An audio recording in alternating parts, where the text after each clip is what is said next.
दोस्तों, किसी के भी मन की बातें जानने के लिए तीन तरीके होते हैं, लेकिन इन तीनों तरीकों को समझना अति आवश्यक है।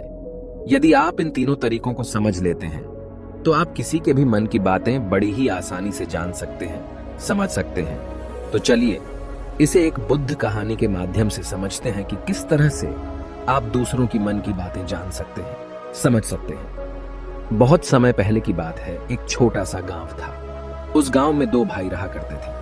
बड़ा भाई अंधा था, जिस कारण वो हमेशा घर पर ही बैठा रहता था, और छोटा भाई खेती किया करता था, लेकिन खेतों में अधिक जानवर आने से पूरी फसलें नष्ट हो जाती थी, जिस कारण छोटा भाई बहुत परेशान हो चुका था। तभी उसे एक तरकीब सूझी।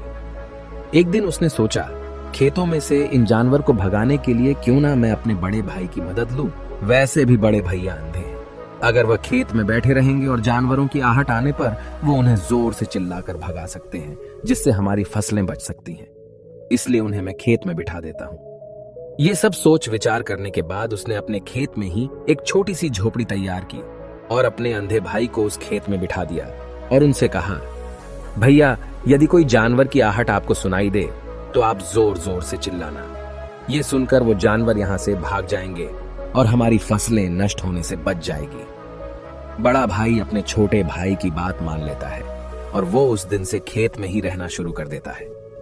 जब भी किसी जानवर की आहट उसे सुनाई देती तो वो तुरंत जोर जोर से चिल्लाना शुरू कर देता, जिससे वो जानवर उसके खेतों से भाग जाते। ऐसा करते करते कई दिन बीत चुके थे। तभी एक दिन उसके खेत में एक हिरण भागता हुआ आता है और वह खेत के बांध को तोड़कर वहां से भाग गया। लेकिन उसी हिरण का पीछा करते हुए एक राजा भी उस खेत में आ पहुंचा। तभी राजा की नजर उस अंधे भाई पर पड़ती है। राजा उस व्यक्ति से कहता है, देखो, मैं यहां पर एक जानवर का पीछा करते हुए आया हूं। क्या तुमने उस जानवर को यहां पर देखा है? इस पर वो व्यक्ति कहता है, हे राजन, मैं तो अंधा हूं, मैं भला किसी जानवर को कैसे देख सकता हूं। लेकिन मैं आपको इतना जरूर बता सकता हूं कि जो जानवर मेरे खेतों से होकर भागा है वो आपके लायक नहीं है। आप उसके पीछे अपना समय यूं ही व्यस्त कर रहे हैं। राजा उस अंधे व्यक्ति की बात सुनकर बड़ा अचरज में पड़ गया। वो ये सोचने लगा कि आखिर ये तो अंधा है, फिर इसे कैसे पता कि जिस हिरन को मैं तलाश रहा हूं वह हिरन मेरे लायक है ही नहीं। ये अंधा व्यक्ति मुझे कैसे बता सकता है? तभी राजा उस अंधे व्यक्ति से कहता है, कहीं तुम मुझसे झूठ तो नहीं कह रहे? एक तरफ तुम ये कहते हो कि तुम अंधे हो और दूसरी तरफ तुम ये भी कह रहे हो कि जो जानवर यहां से भागा है वो मेरे लायक नहीं है। इस पर वो अंधा व्यक्ति कहता है, हे राजन, जिसे आप एक हिरण समझ रहे हैं, असल में वो एक हिरण नहीं है, बल्कि एक हिरणी है, और वो भी गर्भवती है। और जहां तक मुझे ज्ञान है, मैंने कभी किसी राजा को किसी गर्भवती हिरणी का शिकार करते हुए नहीं सुना है, और इसी कारण मैं आपसे ये कह रहा हूं कि वो हिरणी आपके लायक नहीं है। आप उसके पीछे अपना समय व्यर्थ ना करें। यह सुनकर राजा और भी अचरज में पड़ गया। वो ये सोचने लगा कि आखिर ये अंधा आदमी ये कैसे जान सकता है कि वो हिरणी है और गर्भवती है। राजा कुछ देर सोच विचार करने के बाद अपने सेनापति से कहता है, सेनापति जी, मुझे वो जानवर जिंदा चाहिए, क्योंकि मुझे यह पता करना है क्या वह हिरणी है और क्या वह गर्भवती है। क्योंकि यह अंधा आदमी बहुत विश्वास के साथ कह रहा है और मुझे इस बात की पुष्टि करनी है। यदि वह हिरणी हुई और गर्भवती हुई तो वह हमारे शिकार के लायक नहीं है, क्योंकि हम तो एक हिरण का पीछा कर रहे थे। इसलिए जाओ और पता करो कि क्या वो हिरणी है। सेनापति राजा से आज्ञा लेकर आगे की ओर बढ़ चलता है, और कुछ देर बाद जब वह वापस लौट कर आता है तो वह राजा को कहता है, हे राजन, इस अंधे आदमी ने जो भी बातें कही हैं वो बिल्कुल सही हैं। वो एक हिरणी ही है और वह गर्भवती भी है। यह सुनकर राजा आश्चर्यचकित रह गया। उसे समझ नहीं आ रहा था कि आखिर अंधा आदमी कैसे पता कर सकता है कि वह जानवर एक हिरणी है, और तो और वह गर्भवती है। भला एक अंधा आदमी यह कैसे देख सकता है, यह कैसे जान सकता है, आखिर इसे यह कैसे पता चला?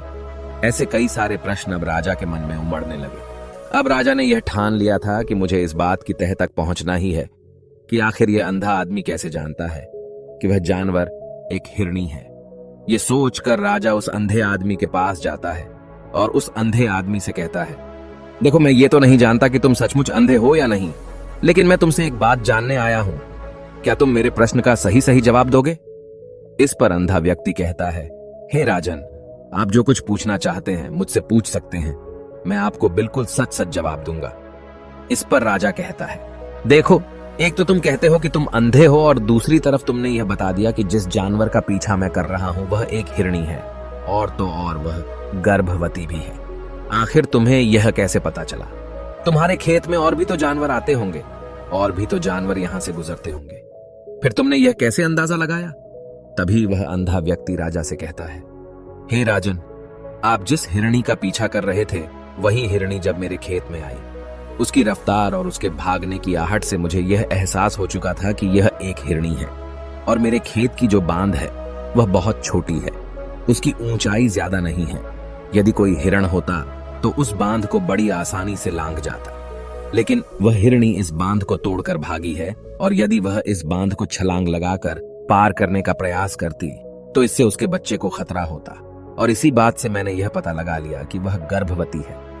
इस कारण वह ज्यादा ऊंची छलांग न लगाकर मेरे खेत की बांध को तोड़ते हुए भाग गई। इस पर राजा के मन में एक और प्रश्न उठा।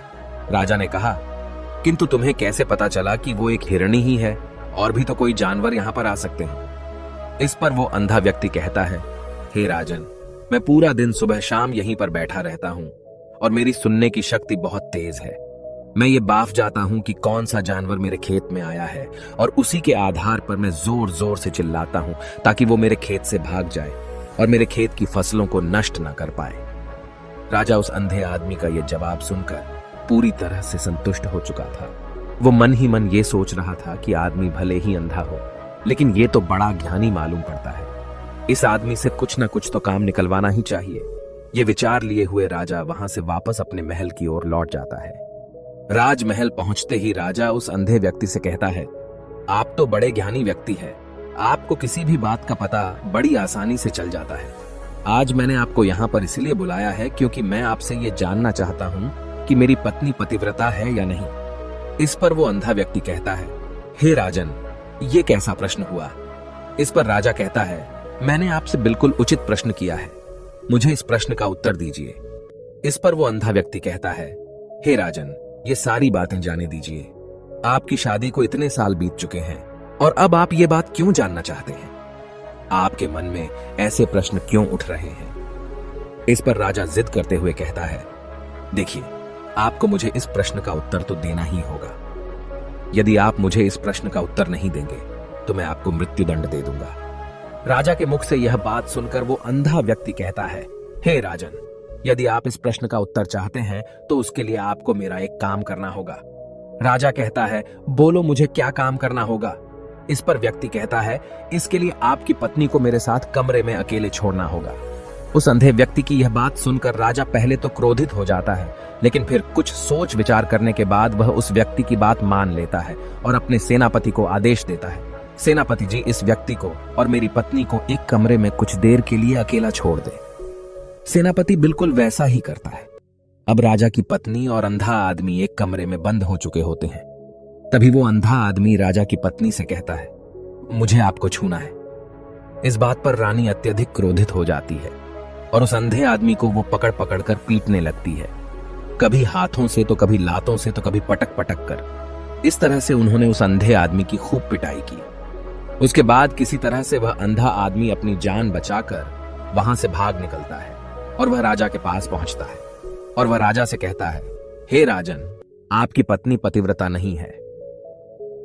यह बात सुनकर राजा अत्यधिक क्रोधित हो उठता है और राजा अपनी तलवार निकालकर सीधा अपनी पत्नी की ओर जाता है और क्रोधित होकर वह अपनी रानी से कहता है, रानी जी, आज मैं जो भी सवाल आपसे करने वाला हूं उसका मुझे सच सच जवाब दीजिएगा, और यदि आपने एक शब्द भी झूठ कहा तो मैं आपका अभी के अभी सर धड़ से अलग कर दूंगा। तभी आगे वह राजा कहता है, मुझे बताइए, क्या आप पतिव्रता हैं या नहीं?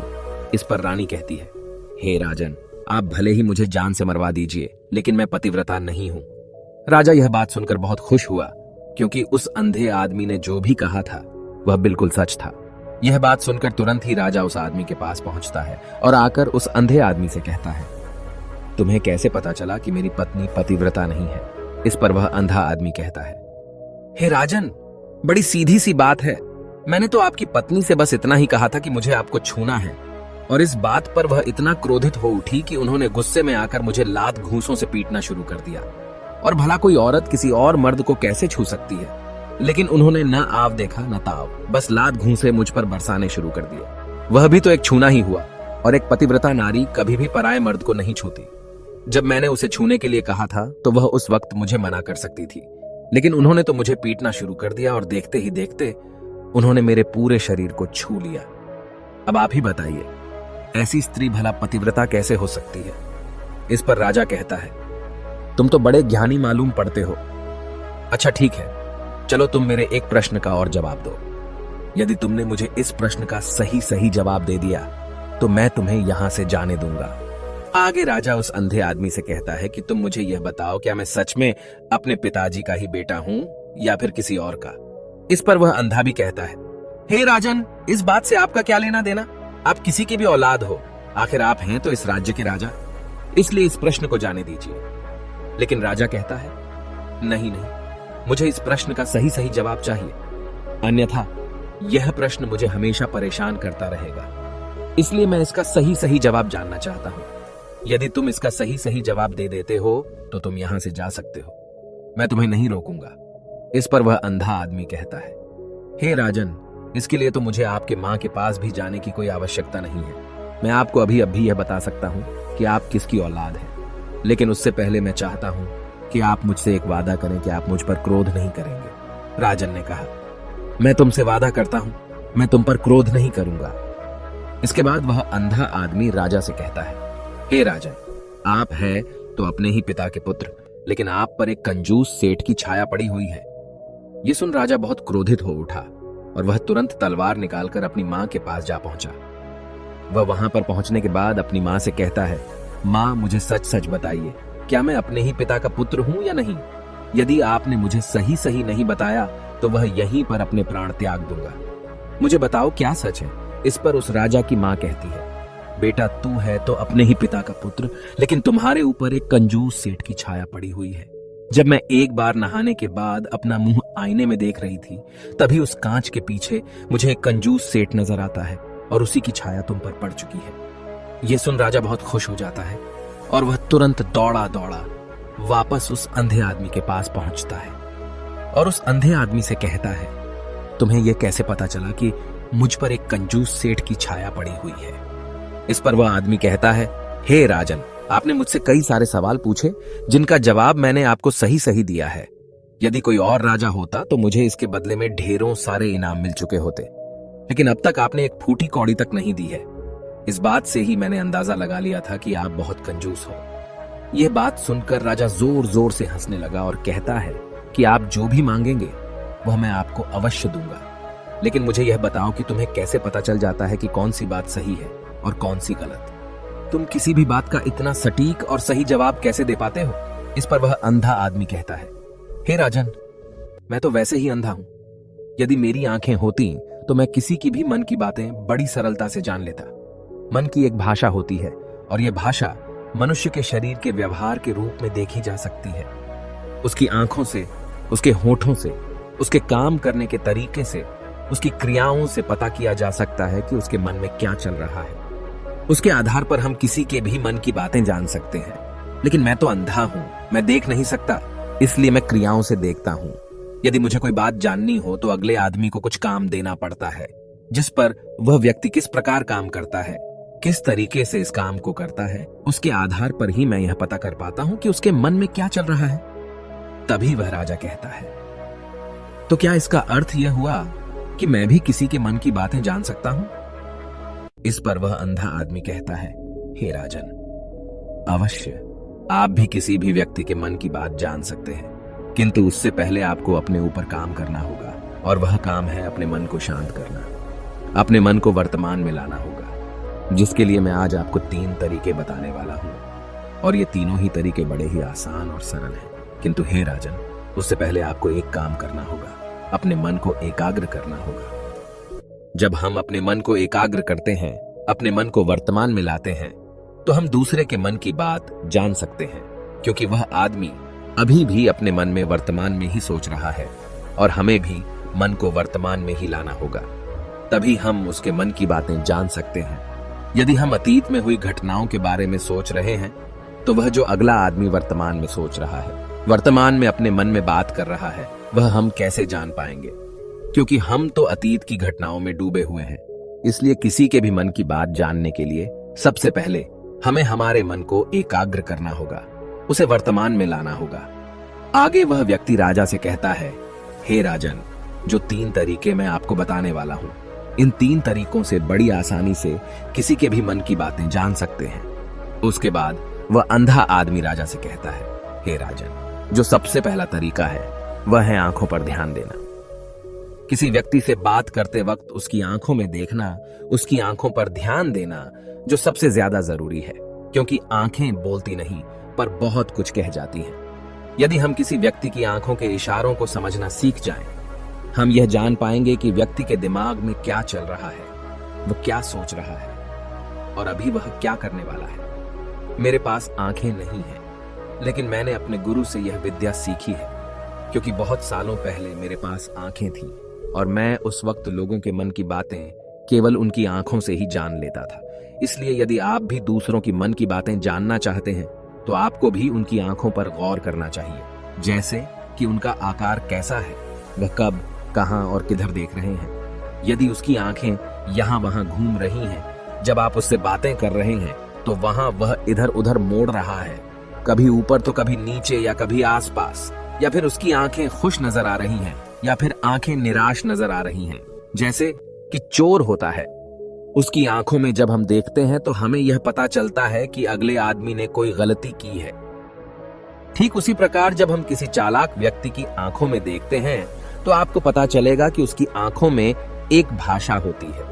एक बहुत ही सीधा और आसान तरीका होता है।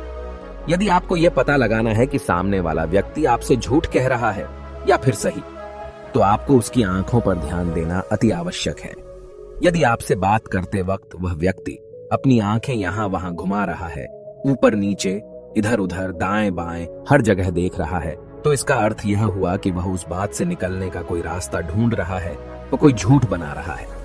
यदि सामने वाला व्यक्ति आपसे कुछ झूठ कहने का प्रयास कर रहा है तो वह आपसे नजर नहीं मिलाएगा। वह यहां वहां देखेगा, ऊपर नीचे देखेगा, लेकिन वह आपकी आंखों में आंखें डालकर कभी नहीं देख पाएगा, क्योंकि उसे डर है कि यदि उसने आपकी आंखों में आंखें डालकर देखी तो उसका झूठ पकड़ा जाएगा और लोगों को सच्चाई का पता चल जाएगा।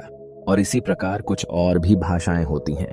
जब आप किसी की आंखों में आंखें डालकर यह देखना शुरू कर देंगे कि उसके हाव भाव क्या है, ठीक उसी प्रकार चेहरे के हाव भाव होते हैं, जिससे हम मन की बातें बड़ी आसानी से समझ सकते हैं और इन्हें भी समझना बहुत जरूरी है। कभी कभी कोई व्यक्ति अपने चेहरे से जैसे आंख, होंठ और बहुत से कुछ अलग अलग व्यवहार करता है। यदि आप किसी व्यक्ति के चेहरे में गौर करेंगे तो आप आसानी से समझ पाएंगे कि वह व्यक्ति निराश है, जब व्यक्ति बहुत उदास है, या फिर वह बहुत खुश है, या फिर उसे कोई बहुत बड़ा दुख है। वह अपने अंदर क्या महसूस कर रहा है, ये सारी बातें हम उसके चेहरे के हाव भाव से पता कर सकते हैं। फिर चाहे इंसान जुबान से कुछ बोले या ना बोले, लेकिन आप उसके चेहरे से सब कुछ पता कर सकते हैं। आगे व्यक्ति राजा से तीसरा तरीका बताते हुए कहता है, हे राजन, इसी प्रकार तीसरी भाषा भी है, अर्थात तीसरा तरीका भी है, और वह है हाथों के इशारे और शरीर का व्यवहार। मन की बात समझने के लिए हमें हाथ के इशारे और शरीर के व्यवहार को समझना बहुत आवश्यक है। कोई व्यक्ति जब बात करता है तो आपने देखा होगा कि वो अपने हाथों को हिलाता रहता है, अपने हाथों से इशारा करता रहता है। बातों के साथ साथ अपना शरीर का जो व्यवहार है, अर्थात बॉडी लैंग्वेज, उसका भी पूरा उपयोग करता है, जिससे हमें यह पता चल पाता है कि वह व्यक्ति हमारी बातों पर कितना ध्यान दे रहा है और उसके मन में क्या चल रहा है। शरीर के व्यवहार को देखने के लिए उसके हाथ मटकाने, शरीर मटकाने और चेहरे पर बार बार हाथ लाने, हाथों का एक दूसरे से मसलना, ऐसी बहुत सी क्रियाएं होती हैं, उस पर हमें ध्यान देना अति आवश्यक है। मन की बात को समझने के लिए हमें शरीर के व्यवहार को भी समझना पड़ता है। यदि हम इन 3 तरीकों को सही तरीके से ध्यान देकर इन 3 तरीकों को अच्छे से समझ लेते हैं तो हम बहुत जल्दी किसी भी व्यक्ति के मन की बातें बड़ी सरलता और सहजता से जान सकते हैं। इसलिए यदि आपको किसी के मन की बातें जानी है तो आपको उसकी आंखों पर, उसके चेहरे पर, उसके शरीर के हाव भाव को और उसके हाथों को ध्यानपूर्वक देखना और समझना होगा, जिससे आप यह समझ पाएंगे कि आखिरकार उसके मन में क्या चल रहा है और वह क्या सोच रहा है। लेकिन उनसे पहले आपको अपने मन को एकाग्र करना होगा, शांत करना होगा और अपने मन को वर्तमान में लाना होगा। तभी आप उस व्यक्ति की इन सभी क्रियाओं पर ध्यान दे पाएंगे, उन्हें समझ पाएंगे। अन्यथा आप यदि अतीत की घटनाओं में व्यस्त हैं, भविष्य की योजनाओं में व्यस्त हैं, तो आप उस व्यक्ति के हाव भाव पर कभी ध्यान ही नहीं पाएंगे और न ही आप कभी यह समझ पाएंगे कि आखिर उस व्यक्ति के मन में क्या चल रहा है, वह क्या सोच रहा है। आपने देखा होगा कि ऐसे कई बड़े संत महात्मा हैं जो बड़ी ही शांति से आपको देखते हैं और आपको देखकर ही ये बता देते हैं कि आपके मन में क्या चल रहा है, आप उनसे क्या जानने आए हैं। और इसका सबसे बड़ा प्रमुख कारण यही है कि वह आपको पढ़ सकते हैं, आपको समझ सकते हैं, आपकी मन की बातें जान सकते हैं, क्योंकि उनका मन एकाग्र है, शांत है और यही कारण है कि वह आपके मन की बातें बड़ी सरलता से समझ जाते हैं। यदि आपने अब तक पूरी कहानी को सुना है तो मैं आपसे एक छोटा सा अनुरोध करना चाहता हूं। कृपया इस चैनल को सब्सक्राइब करें ताकि मैं आपके लिए और भी ऐसी ही ज्ञान से भरपूर कहानियां लेकर आ सकूं। नमो बुद्धाय। मिलते हैं एक नई कहानी के साथ अगली वीडियो में।